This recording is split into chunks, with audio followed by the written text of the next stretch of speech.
It was a quiet evening. Daniel, a single dad struggling to make ends meet, had just tucked his daughter Emma into bed. The small house smelled faintly of stew and old wood, the kind of place where hard work and little money made up for missing luxuries. He was finally settling into his evening when a faint but urgent knock sounded at the door. Opening it, he froze. Two little girls, barely 7, stood shivering in the cold. Their clothes were torn, their eyes wide with fear. One clutched a tattered doll, the other had a scraped knee. They looked at him like he was the only hope left in the world.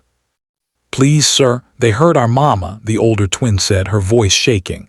"Please help us." Daniel's chest tightened. He looked around the empty street, the dark houses on either side, and instinctively felt the weight of responsibility fall on his shoulders. His own past of struggling alone, raising Emma after losing his wife, flashed through his mind. He couldn't turn these girls away, not when their lives were at stake.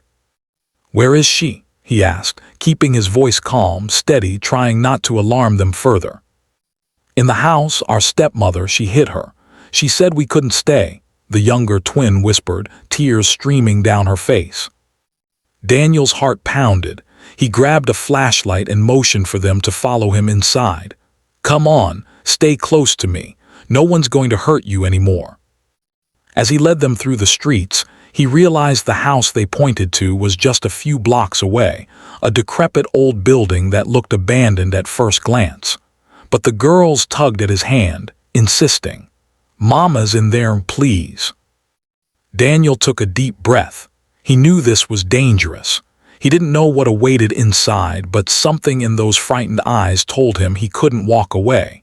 He stepped up to the door and knocked, loudly enough to announce their presence.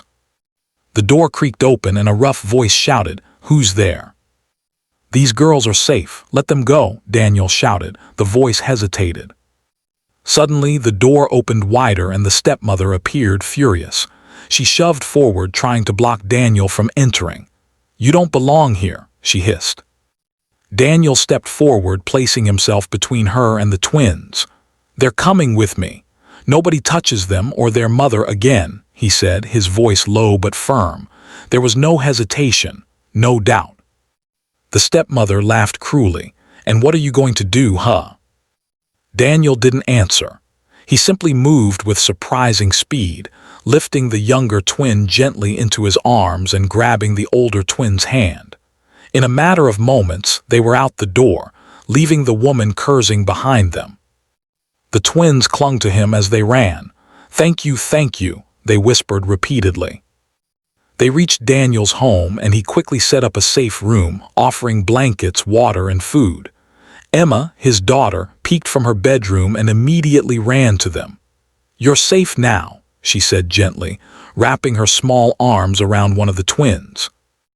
Daniel called the authorities the next morning, explaining everything, making sure the girls' mother could get proper medical care. But he didn't stop there. He offered the girls a place to stay, not just temporarily but long-term. Weeks passed. The mother recovered under medical supervision, and Daniel worked tirelessly to ensure they had a safe home. He helped the twins with school, attended every doctor's appointment, and even taught them little lessons about courage and trust. The town quickly took notice.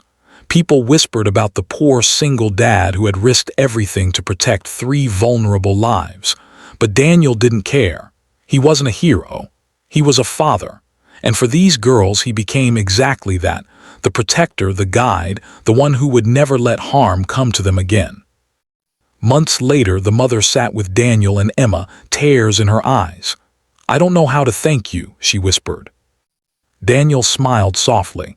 "You don't need to, just make sure they know they're safe. That's enough."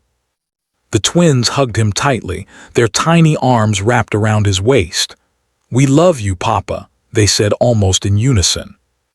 Daniel's eyes welled with tears. For years he had struggled alone, feeling like the world had abandoned him. Now, with these little lives depending on him, he felt purpose, strength, and a love so fierce it could withstand anything. And in that moment, he realized that sometimes the most unexpected visitors, the tiny voices crying at your door, can change your life forever. The poor single dad had saved them, yes, but in truth, they had saved him too.